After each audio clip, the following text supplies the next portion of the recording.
the new Indiana Jones movie. Pete, you had a chance to see this over the weekend. Yeah. What did you think? It was good. After Crystal Skull, which there's some divisiveness on the goodness or not goodness of Crystal Skull. I mean, I know Taylor will defend Crystal Skull to the death. She loves that movie. She loves it. I saw it in theaters when it came out and didn't particularly dig it, although there's aliens at the end, so I did dig that part. But the new Indiana Jones movie it's great. It's good. If I had to give it a number, 7 or 8 out of 10. Okay. For me to give something a 10 is like it's hard to do. It's really, really hard. I mean, you've heard me editing and stuff like that, or like the film stuff. I'm just like, yeah, I would have done it differently, but whatever. It's good. It is long. It's at least 2 hours, probably closer to 2.5. And you had asked me, like, hey, is there stuff they could have cut out to make it shorter? To tighten it up. Yeah. And I don't, if anyone's chat's seen it, please let me know what you thought they could cut out without spoilers. But I don't think so. I told you I had to use the restroom because it was a long film. Mm-hmm. And I was like, okay, I'm going to wait for some exposition because they're talking about this thing that I already know, the Dial of Destiny, yada, yada, yada, yada. And I was just sitting there, and it was 15 to 20 minutes later, and I'm slapping the chair. I'm like, I gotta piss. For once in a movie, I need someone to just give some exposition that's meaningless. So I just ended up getting up and running out. It's very good. As many motorcycle chases as you could ever want in an Indiana Jones movie. It was very Indiana Jones. Lots of Nazis. Motorcycles with sidecars. Which, very Last Crusade of them. Yep. Indy riding a horse. Okay. Of course. A secret MacGuffin item of history that he's trying to get. The Dial of Destiny. The Dial of Destiny. Yeah, it was really good. There was a lot of CGI digital de-aging. I was going to ask you about the de-aging because I've heard mixed stuff on the de-aging. So I saw it in IMAX. So if there were flaws, I was going to be able to see them. There is one thing with their de-aging. Okay, I just want to start out saying they did a great job with it. I've heard it's the best, one of the best ones people have seen. It's the best one. And it's apparently a long sequence. It's like a 20-minute sequence at the beginning of the film. It's the first 20 minutes of the movie. Yeah, and it's all back in World War II. Including action scenes where like his face is there. Way better than the Mark Hamill, Luke Skywalker de-aging. Mm-hmm. That one was a little... Mm-hmm. This one, there were only a couple things because I was looking for it that I was able to pick up. They haven't quite figured out some of the hair physics. For some reason, some scenes, they seem to think still that hair reacts as if it's underwater, like Aquaman sometimes. Okay. So it did move a little bit like stiff, like hair would, but I noticed some flowies sometimes. I was like, you know, what? If you're on a deadline, you got to animate all that. There's only so much you can do. But there were a few times, I can count like maybe 2 or 3. So, Dial of Destiny. Dial up of Destiny. Dial up of Destiny. There was one particularly egregious scene with the de-aging, and that was when he was like turning and talking. The mouth wasn't synced up, but it was the very last. The part. ADR on it was bad. Mm-hmm. Mm-hmm. It was the very last part of the de-aging scene, and I was like, yeah, okay. I mean, aside from that, putting that aside, everything else was spot on. I'd say they're like 90% of the way there. You know how Mark Hamill, they kind of like blurred his face a little bit. It was a little soft. They did kind of the opposite thing on this because Harrison Ford has a very sharp features, rough face. They kind of, I don't want to say over sharpened it, but they certainly, you know, when you turn up sharpness on a TV, it's fuzzy. They turned that up. So like his scar here was really in there. Okay. So yeah, and that wasn't bad. I noticed that. I was like, okay, that's probably the way to go about it if you're confident in how you've done. So yeah, you guys came here to hear about the movie, not the de-aging process. I'm sorry. No, that's part of it. I mean, that's media nerd here. Yeah, it was good. It was a good story.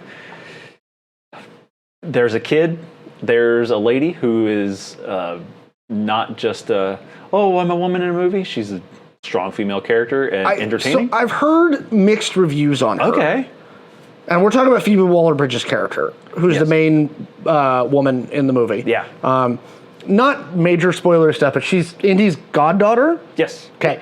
And I've heard, so the primary complaints I've heard is, like, there's a strong female character, and then there's elements where, to put not too fine a point on it, like, she's kind of a bitch to Indy. And, and a lot of people have been like, that kind of pulled me out, like, where it was like, how are you redeemed now? So, let's look at it as comparing. Yeah. Okay. She is. So to me, the golden standard for a woman in an Indiana Jones film is Marion Ravenwood from Raiders. And she's in it. I know she is. Okay. But I'm saying, like, how do we compare those two? I would put Indy's goddaughter. I don't remember her name. I'm so bad Helena? with names. I think Helena. Yeah, that sounds right. Yep. She is as much of a cocky asshole as Indy. Okay. I think people maybe are just a little more critical of it because her being a female. Mm-hmm. There were definitely times where I was like, man, you're being an ass right now. But I was like, you know what? No, you're being as cocky as Indiana Jones. And okay, fine. And it's functional, and she gets where she needs to be. She's a very independent person, is how I would put it. Pretty self-sufficient. And whenever you are a adventurer and, let's say, thief, put it that way, you're going to have that type of personality. It fit for what she does for a living and her upbringing. Okay. Yeah, it wasn't out of place, I didn't feel. Okay. So, yeah. Not too many member berries. I heard there was a lot, like, like, remember? Look, No. I heard that they did a couple. Like, I know Sala's in it. Yeah. And there's a couple member berries, but not too many. No. I was worried that it would rest on its laurels and member berry, like make references back to that. No, there was one part where he's old, and she's like, "You're pretty good at climbing." He's like, "Well, I've drank blood of things and this and this and this," and list off. He's like, "So yeah, I'm pretty good at climbing," or like, "Yeah, I'm pretty beat up," type of thing. And that was about the worst that there was. But I was like, that was well done. That was a good toss back. Yeah, no, it was she felt like Rivers cocky Indy. Yeah, there you go. Yeah, go see it. If you're like me, this is the first film I've seen since COVID. Sitting in the theater for this amount of time, can be kind of rough. So you might want to watch it. We did make the joke on the way home, like, this kind of would have been nicer if I could pause and go use the restroom and get a drink and stuff like that. But yeah, definitely would recommend it. So on the business side, because a couple people in the chat have brought it up.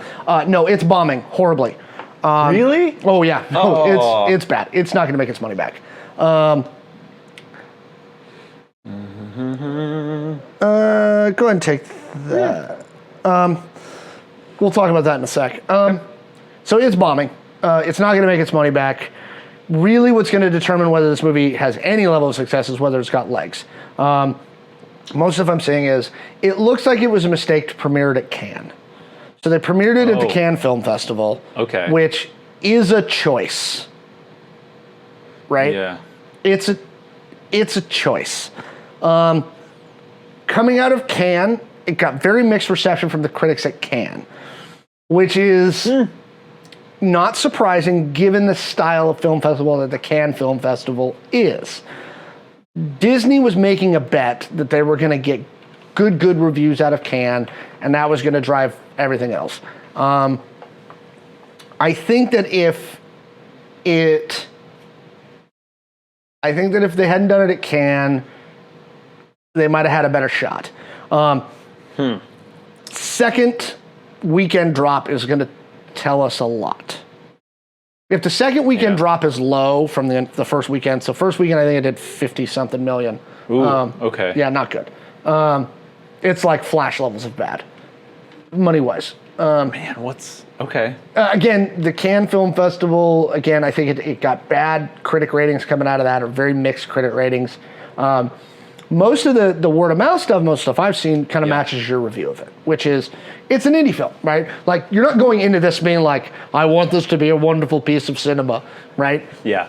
Hey nerds, thanks for watching. Visit gamersheavenpnw.com for our merch store, which you can get cool shirts like this and rep some of my awesome art. Also, like and subscribe for more content so we can make more videos for you.